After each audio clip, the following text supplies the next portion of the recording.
Hey everyone, welcome back to another On the Sensors production. I have a very special guest with me tonight. We've got SwagDean, who is from the Dice Commando team, and most notably, SwagDean is actually the designer for the Smash Phase 3 set that's coming out this Friday, um, July 30th. So welcome.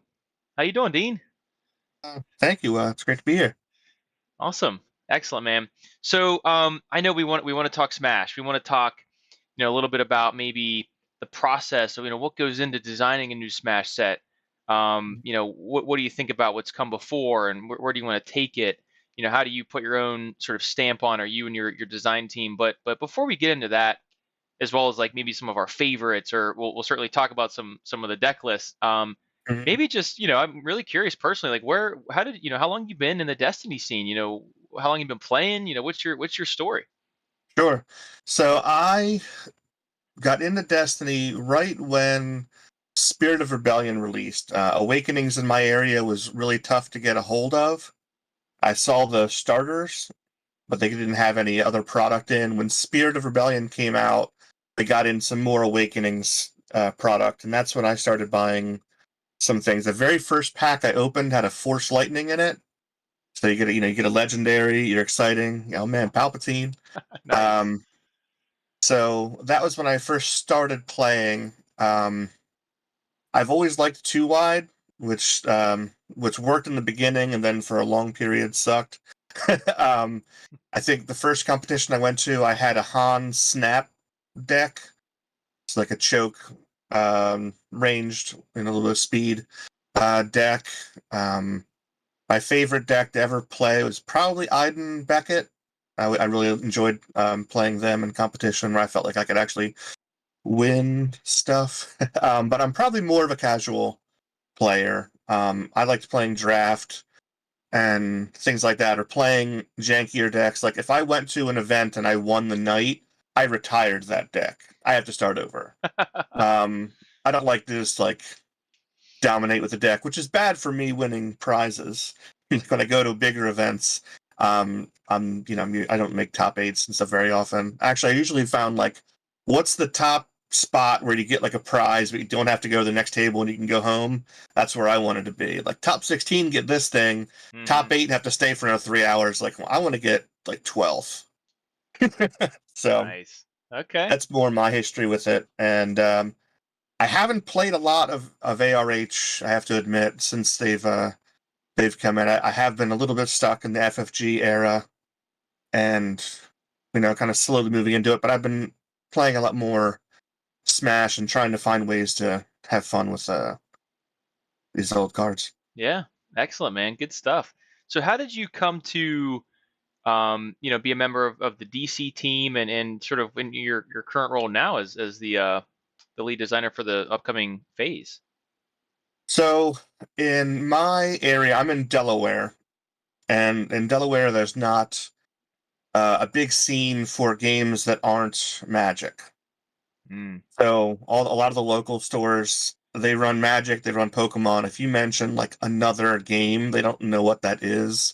They have no interest in stocking it for most stores. So I used to go to a store in Pennsylvania about an hour away with a good friend of mine named George, and so I could go there for like competitions, but it was hard to play on the regular um, with not really a local scene. So I ended up with Dice Commando because their videos tended to be more casual, playing around, experimenting with decks. It didn't seem like it was a hardcore group, whereas like the Hyperloops and things like that, they were more driven to the competitive scene. Hmm. So I just started meeting up with them, playing in their events, and got along with them. And then when they started doing Smash, I had just had a child, so I helped with testing with some of the first two phases. But when the third one came due and Andrew wanted to take a step back because he had a lot of other things going on.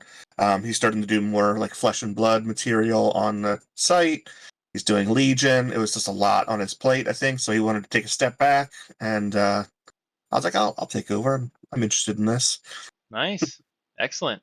So on that note, I mean, where do you draw from, from as far as designing and and thinking about synergy and all that and theme, right? Hmm. Where do you draw from to be effective with that? So the first two phases were a different philosophy, and this is not the philosophy wasn't wrong. It was just it was a proof of concept. This is just a fun new way to play. Pick a character. What's like the best 15 card singleton set you could create with them? Hmm. And that's what the first two phases was. But because of that, there was a lot of repeated cards and dice. And when people like really started liking it and started building it in real life, it's like, man, I need 5 holdout blasters. I Right. definitely have to have 2 Neemans because they're in 2 different decks. And so it was like, wow, okay, we every time we put a hidden motive in a deck, there's like consequences. So when we got to the third one, we had to have a different philosophy a little bit of we need to account for IRL builders this time. We need to try to diversify the kind of cards that we're using. And then we already had 34 like good and popular decks, and I didn't want to slap in extra characters just because they were roughly 15 points. Hmm. I was like, well, there's enough characters left that we can make them unique so that they're new and exciting, so that drawing them is going to feel like a different experience. So even if they're similar, there's hopefully going to be a fair amount of difference in how their decks are constructed. There's a lot of red villain leaders, but all of those decks are pretty different. In this phase 3, we have 3 yellow hero pilots, but those decks are pretty different. Hmm. So just trying to carve out that different space for these new cards. And I wanted to go, because we wanted a new dice and cards, we were able to lean more into theme. But then the challenge was getting that balance. They have to be competitive with those first two decks that had a slightly different philosophy. And so that was the real challenge, is trying to make that even. The first two decks are probably a little bit more straight ahead, and so we had to have a lot more tricks and like spike plays sometimes with these new decks to keep them on par, and getting that balance together is was the real challenge. Sure. So anyway, yeah, I appreciate that you guys are thinking about in-person play and an actual deck builder.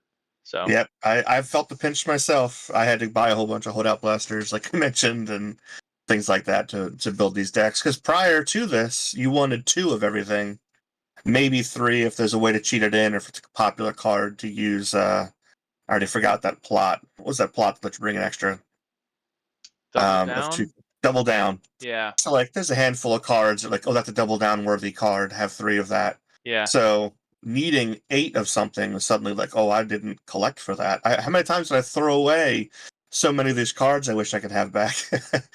Yeah. You know what? Dice. I don't know. Ever since ARH, picked just sort of kept the game moving. While I've waited for my official, dice stickers or cards to come out Hmm. from, Kingwood is who I typically use. I've used old FFG dice and stickered over them, right? A homemade process.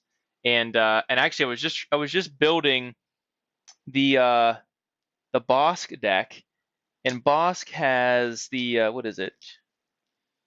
V1 thermal detonator, and I was going Yep. crazy. I'm like, "Where's Bosk? Where's my detonator? I have the card right here. Where's the die? Where are the And dice?" we stick And it over I it. had Yeah, it's not stickered a over popular them. card. I had to find them, Hmm. scratch it off, and so anyway, it's just like I'm sure people watching can relate. Oh, I know. I'm sure people. So, like in this set, like I have Psychometry in the Quinlan deck. Like that was a toaster. Yeah, That die only worked with him, and he wasn't a very good working character. So there's a handful of things like that where like we rescued a dead dice. Hopefully. yeah. And See, the V1 is like that. Like it's a splash card, which is kind of unique to Bosk in Phase 2. He's him that in the Relby, he can do more splash damage than most people, hmm, but it blows itself up, like it doesn't redeploy, so it wasn't a popular die at the time. yeah. That's what's so interesting about Smash as a format is you get these upgrades or supports or whatever it may be, and like Mhm. maybe they weren't played in their era, their original era, but in Smash, they're actually something you're building towards. Like you want that third resource to drop your psychometry. Like that's critical. Because you In Quinlan, you could beat someone above the head with it. Yeah. yeah, and it's just such an interesting dynamic because normally that's not a card. someone probably would have ever added to a blue deck, but now it's Mhm. almost like the star card, maybe, right? We'll see how it plays out. But it's just such a Yeah. cool thing that you breathe new life back into that. I love it. Yeah, I think in Quinlan, the hot card is probably the Lure of Power and trying to modify his discard. So like +2 on his discard, cripple their hand, and then get that special off. So I Yeah, think that's one of the dice that does a lot of work in his deck. But Psychometry is also can be really good. yeah. So I started playing the game last March, right when COVID first, hit here in the US. And Hmm. a buddy of mine had two player starter sets, and he gave me one, and I was hooked ever since. And so one of the reasons I sort of have a soft spot for Smash, and I'll be honest, I really haven't played it that much. I'm just trying to get into it now because I Hmm. see the value of it, and I see how it can really help to keep the game alive and get people playing in person again, and just creates a low barrier to entry. But Hmm. one of the why Smash resonates so much with me is like a lot of the cards are from like the Legacies block era, and obviously all eras. But that was the era that was standard for me when I first joined, like up Hmm. through, or I mean, Convergence and Covert Missions rather, but like Legacies at the time was still standard, right? And then until And they AR8 had a Trigger lot of Rotation, good smashable characters in that area. Out yeah, of the starter kit, everyone but Kylo will now be in Smash. So that's Ray 2, Poe 2, and Phasma joins in this wave. So, but yeah, that's a great era for like good smashable characters. Whereas in the Awakenings block, a lot of really good. They loved the 16 and 17 point characters hmm in that era. So there was a lot of those, and you're either like a 10 point, Tusken Raider, kind of character, or you were 17. So we don't have quite as many from that era just because they didn't make a lot. We got yeah. Asajj, Bosk, Dooku, but there's a whole bunch that they just pointed us out. Uh, So let's talk about. I think we've seen a couple of firsts in this phase three. We were lucky enough oh to yeah. get the Seven Sister Spoiled, who is you Hmm. mentioned is the first deck list that has two of a given card, right? The ID9 Secret Yep. Droid, and also we saw some other interesting design choices with the Hmm. Commando Droid and the Battle Droid. So that was a first as well, right? So in phase 2, there was one deck that the Faust deck. So that was the first time that there was a two-character one you could draw, where Okay. there was two First Order Stormtroopers. And the other things that I thought they kind of like swung on in the second phase was we add plots. They added the plot for Krennic and the plot for Hera, which kind of made them smashable. It was harder to do them without it. hmm And and then Jabba Crime Lord. Like actually, Jabba works really well, but like that was an interesting deck to try to build Jabba and make him work so that you can go for Crime Lord. I've seen him dual Crime Lord win a game, or he's just really good at mitigation and ramping and focusing. And so with this phase, I wanted to have a couple interesting swings. So we have a couple cheats. We have the Gungans, so which is the first hybrid deck because it's Jar Jar who's yellow and the Gungan Warrior who's red. So that's the first deck that combines colors. We have the Seventh Sister where we gave her both of her droids because you have to draw one. It's hard. It's hard if you only gave her one. There's lots of hmm games where she just didn't draw it, and you didn't feel like you're playing Seventh Sister. Right. So we wanted her to have two, so that your odds of drawing at least one is good. But then we have to make it so she's not too powerful if you get them both. So she was tough. Um, Bringing in the battle droids, we also brought in Ewoks. So a couple decks that I thought were somewhat clever, where we're cheating in some way, kind of the established format of Smash, Yeah. um, which I'm enjoying. Yeah. I think it's nice. It opens up possibilities, right? So Hmm. yeah, I'm excited, man. What are some of your hopes for in-person play? Do you have any aspirations there, or would you like to see that come back, or and how might Smash help with that in your view? Yeah, I think with like ARH and the continuing committee groups, casual play has always been kind of fundamental to the growth of the game. It's what gets people hooked. and like draft just kind of being a dead format right now. I mean, with self-printed stuff, you can't really open packs and do that dance. So I'm hoping that this is a format that people can jump into where they feel like the floor has been leveled, like nobody came in and has like a really sweet tuned up deck, like everyone's drawing at random. Mm-hmm. So if you feel like you've got a fair shake at it from the go, you want to have some thematic things. You want lightsabers and blasters and bounty hunters and Jedi and Sith. You want all that stuff, and Smash can do that and be a nice easy introduction for people. And then from there, you can show them like, hey, the game continues to evolve. You can build your own decks. There's this huge pool of cards. There are these continuing committees that are doing things. There's still prize support. There's still people getting together. They're playing over webcam. They're playing on TTS, and that it can be a great world that can open up to people when they come in. And just to keep the game alive, you're going to need new blood. Mm-hmm. Good stuff. So what are some of your your favorites between the three phases, including obviously phase three, some of the things that are coming out or that have yet to be hit the table yet. I've said it a couple times now. I think Savage is probably my favorite from this set. He's the most, I think, fun to play. He's just wild. You have to activate him first, but we built the deck around like making that problem your opponent's problem as well. Like Right. if he just the pace is all goofed up because he's activating, but he's going to threaten damage, and then he puts uncontrollable rage on you. So if you don't activate immediately, he's going to hit you. Yep. um, And if there's he a has force snare. pull, yeah, if you don't activate, you get snared. So while you have that downside, the video that just went up, I think today, where I played with Sparks Nevada against the droids. Mm-hmm.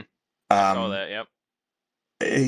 I had to roll in, and he got to kill Yoda. I didn't have a chance to mitigate because I had to activate Savage, but just it's there's the downsides and the upsides with him are a lot of fun. He was the most fun for I think for me to design, getting that together and trying to find ways to get around that downside. So having dice that can be played while he's exhausted, or it can be played elsewhere. So like the recurring nightmare, you play that on your opponent.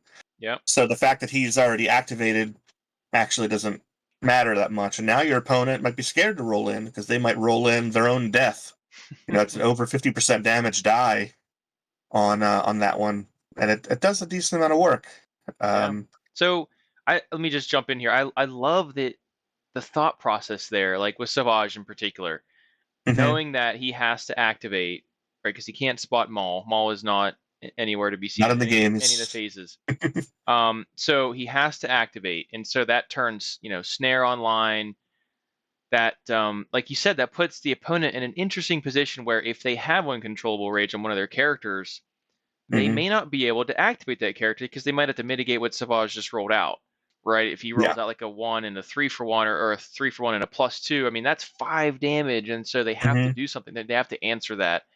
But what a cool, um, Hmm. mechanic that you guys have done with that, sort of those interactions. So Yeah. I would love to be a fly on the wall in the room when you guys were having those conversations or like discovering that. Hmm. So very cool. He was a lot of fun to work around. Anyone who has a weird, um, either power or downside, trying to compensate for that, I think was the most fun. Asajj was also a lot of fun. She's a 9 health. And unlike Hera, who's also 9 health, Hera had the plot to immediately bring in Ghost, which just starts shielding her. Yep. Asajj has 9 health, and that's it. I can't do anything about that. um, but her ability is really really powerful in this less efficient format, where if you want to re-roll, it costs you 2 cards. So we gave her a bunch of soft mitigation. She doesn't have a lot of hard mitigation, but she's got soft mitigation. So if you don't roll great, or Mm-hmm. if you do roll great, she's going to make you re-roll, and she might make you do it again. She might Yep. make you do it again. She's got force jump. She can just keep looping away your damage. And so, and we found that that really works. Like you have to play somewhat inefficiently against her because of that discard that actually kind of made it work, even though she has that less health. Yeah. The same with Quinlan Voss. That special, if you don't respect that special, he's going to beat you to death with it. But if you play around it, you can actually like mitigate it. Like if you don't do a lot of rerolls, if you're careful when you play cards, you maybe take a little bit of damage and not play that mitigation just to keep your hand size right. Mm-hmm. Um, you can mitigate his special, but then for the Quinlan character, my opponent's playing very inefficiently just because of my existence. It makes these other things work. So maybe the special's not going to work, but I'll just go melee and make it happen. So those are the things that I think were a lot of fun. Was just coming up with ways to make these quirks work or not work. Mm-hmm. Um, Vader was famously very difficult, just because he's so powerful, and to bring him in line with everyone else and make him still feel like Vader. You want him to be oppressive. He's supposed to be, the baddest guy in the galaxy, but he has to not be, in reality that much stronger than anybody else. So we couldn't have him special chain. Couldn't give him eject. He's got the 12 health. It's hard to mitigate his dice because they're specials. So we gave him a bunch of force powers. They don't redeploy. They have to be played on blue characters. The specials do all kinds of different stuff. Mm-hmm. And he's got cool ability events like Abandon All Hope, classic card. That's exclusive to him in the set. So he can still feel oppressive, but at the same time, because of all those things that we added to his deck, it brought his power line in. He can't redeploy. He's got limitations of where he can play some of his stuff. And, kind of I think it made it work out where he's not overpowered for the format. Yeah. It's nice to be reminded how strong some events in Destiny really used to be. I Mm-hmm. was I was playing a Smash game earlier, just a quick casual game, and I was actually playing. We were playing obviously Phase 2, Phase 1, and I Mm-hmm. was playing Hera and Poe, and my opponent had Farm Boy Luke and Chewie, Okay. and he left on Farm Boy Luke a one gun just out in his pool, and I'm sure you can see where this is going. So I'm rolling out all my stuff because he has no cards. He had one card in hand maybe, and like I've got like six guns getting ready to resolve because I just roll out like Ghost and the Phantom and like an A300 Mm-hmm. and here he comes. What is it called? Force misdirection or for misdirection? So it's like remove um so choose one of your blue dice, whatever that die is showing, that symbol is showing guns. Remove Mm-hmm. any number of your opponent's dice showing that symbol. And it was just like blowout. Like, jeez, he removed like five dice for one Mm-hmm. resource. So man, Yeah, it the shouldn't strength be. of events used to just be off the charts. Yeah, we try to cut down on a lot of that, except for like in this set, Lando Calrissian he has blowout events, but he didn't really have a lot of cheap events. We made it hard so that he's Saw got that, yeah. They're big expensive in that deck. vehicles, big vehicles, and big mitigation, but he can't always pay for both, and that kind of reins him in a little bit. Or we have to build up to it. You have to play the hidden agenda that you can later play in the crosshairs, or you need to get the streetwise out, and then you can make those things more affordable. So you had to build almost your board state to play the big events, but you don't have the cheap events, Yeah. um, which makes him feel, I think, fun and unique. But it is crazy when you can get those big events going. Vandalize feels really big in Jar Jar Gungan because you have three character dice to start, so you can blow up a three-cost vehicle or upgrade with Yeah. Vandalize. That's unique to their deck. Um, there's lots of fun tricks, and you want to have everybody. You saw it then if you watched the Savage droid thing. I got Fear and Dead Medicine Savage, and I got to Yeah. do 9 damage, which is a lot Brutal. of fun. But there's only one of them in the deck, and I have to have three, and it has to not get mitigated.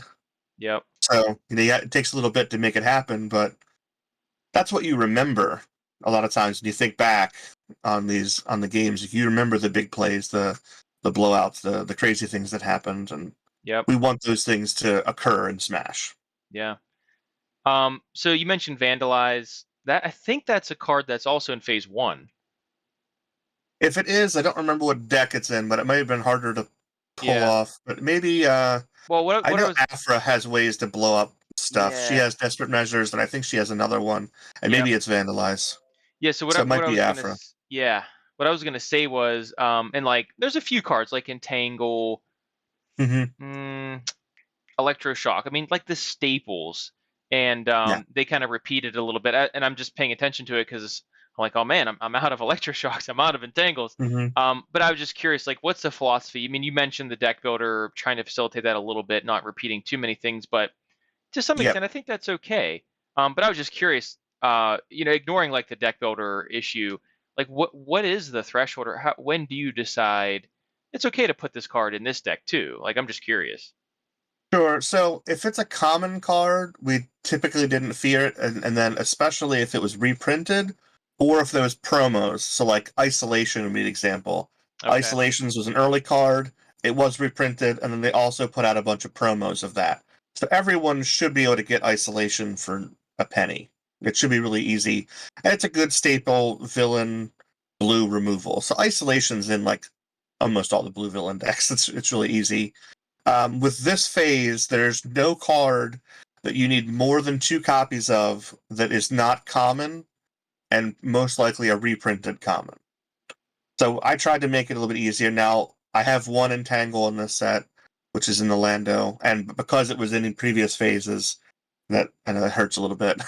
Same with I have a Riot Shield on Phasma. It's hard not to give Phasma the Riot Shield. Yeah. So there are a couple pricier cards, and Easy Pickings is in the Ewoks deck, and they didn't function very well if you didn't give it to them. Yeah. So I wasn't able to avoid them entirely, but as much as possible, we were trying to mix it up. So, like, if you look at the villain cards, you'll see, like, I used Undermine a couple times, which is a good villain removal card that just like was underappreciated. It's like it's good value. It's a little bit more situational, but let's use that because that card isn't expensive. Yeah. We have 2 Forsaken. Forsaken is a third of the cost of Hidden Motive or something like that. We have no hidden motives in this set, so we just tried to find ways to avoid those cards that were getting pricey, and some of them are going to become pricey. Like instead of using Easy Pickings, we have 2, I think, Flee the Scenes, and not like a card that's worth nothing. It's worth a little bit, and it's probably going to go up. I mean, people are going to get more of it. When it's a common, we usually fear it. Lost Cotton Mouse, that's in a lot of the yellow decks, Yeah. but that was an early set. That was reprinted. Those kind of things. Like if people can get their hands on it pretty easy, we usually wouldn't fear it. But we do want diversity a little bit, Yeah. especially if the deck has a comparative. Like if it's similar to another deck, then we'll definitely try to mix it up because we don't want them to feel the same as much as we can control it. Yeah. Of course. Okay. No, that's good insight. The other thing I wanted to ask, and then we can close out, is do you Hmm. envision any kind of alternate way to play Smash where rather than randomly drawing your 2 characters and smashing, you almost like it's like a fighter game where you got your like character select screen and you deliberately choose Hmm.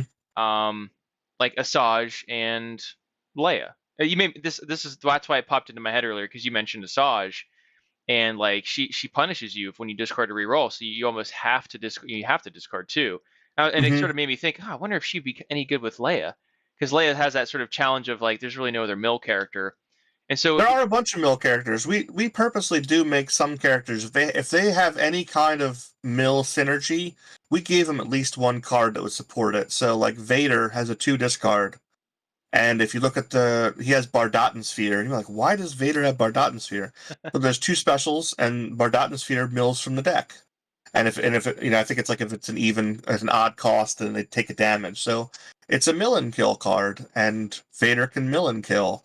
yeah, Krennic can mill, Jabba can mill. Jabba has buyout, just because that's a mill card, and so if you get Leia and you pair her with Yoda, Cassian, if you Krennic, Vader. If you put her with Sinara San and her activation ability, if you put her with Asajj, like Quinlan can rip the hand pretty hard. So there's definitely a bunch of characters that can mill hmm or can stall. Leia plus Ray 3, just shielding up and lasting forever, can work as a mill deck. So we definitely wanted mill to just. I mean, Leia doesn't. it's hard for Leia to do other things, and sometimes it's frustrating. I mean, she can ramp, she can loop events with resistance ring. She has focus sides, but she doesn't deal damage, and her deck doesn't really have a way to deal damage, so she's not as versatile. Hmm. But there's a bunch of characters that went with her. Mill is legit, and then so you mentioned about another format. I do think now that there's 50, I think that there's room for Smash Constructed. Pick your favorite two, and are they the best? And I don't know the answer. Hmm. Out of all of them, I have some guesses. I think that obviously Raylo are Smash compatible, and you get to a lot of they have obvious synergy. It was designed that way. Yep. And other popular, so I mentioned Iden Beckett, Iden Vader. Um, there are definitely decks that have clear synergy, but like it's very possible that two of those mill decks, Leia, Jabba, would actually win most consistently. Or I think Wedge Padme would be devastating. We couldn't give Wedge priority target because he just kills everything. He has a lot of indirect. We wanted him to be the master of indirect. But if you paired him with Padme, they're going to rain damage. Yeah. So that might be the best deck. I don't know the answer to the question. Or do you take two of these 2 wide decks and have a 4 wide deck? Is that the best? I don't know. So I think that could be fun to see people do that. Yeah. Sparks Nevada from our team, him and his wife, they build brackets. They'll randomly draw, and then they'll kind of like bet like March Madness who's going to win it all, and then they'll play it out together. Him and his wife, Nice. Okay. and like that's a really cool way to do it as a community or as a group or just a partnership, just to get a bunch of play out of these things. I'm curious. I think you look at them like you mentioned. Your friend had Farm Boy Luke, Chewy, and I would think like that deck probably lost, but I've won with Farm Boy Luke. They sometimes surprise you, and Yeah. anything can happen, just like in sports. But I would be curious to see which what would be the best double pairing in Smash, and I think that would be a fun event if people were to do it where you did Smash Constructed. Yeah. Choose your best two. Let's see. Let's see who's the best. Yeah. Especially because there's so many now, and it's sometimes what you end up with is just RNG, right? Luck of the draw. Hmm. There just might be a pairing you've always wanted to try, and it just sort of never worked out that way. And so I don't know, might be kind of a neat spin on traditional Smash, where it's like I said, it's like a fighting game. You get to pick and just go, Hmm. and that'd be kind of neat. So, and I can't stress enough for anyone who hasn't tried it yet. I mean, it's just got such a low barrier to entry, super Hmm. casual, but it's just such classic Destiny. So if you haven't tried it yet, please do. It's fantastic. It's Um, free on TTS. If you have TTS, they're all there, pre-built.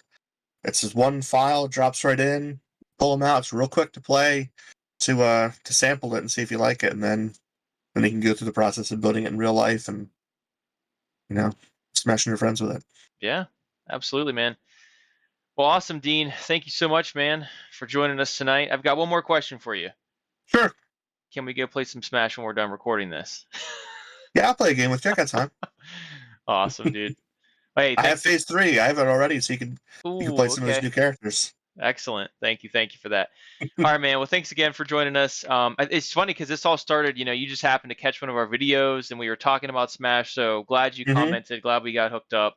So let's do it again, soon. Absolutely, I'm available. Cool. All right, man. Well, thanks a lot. And everyone else, thanks for tuning in. We'll catch you next time. Take care.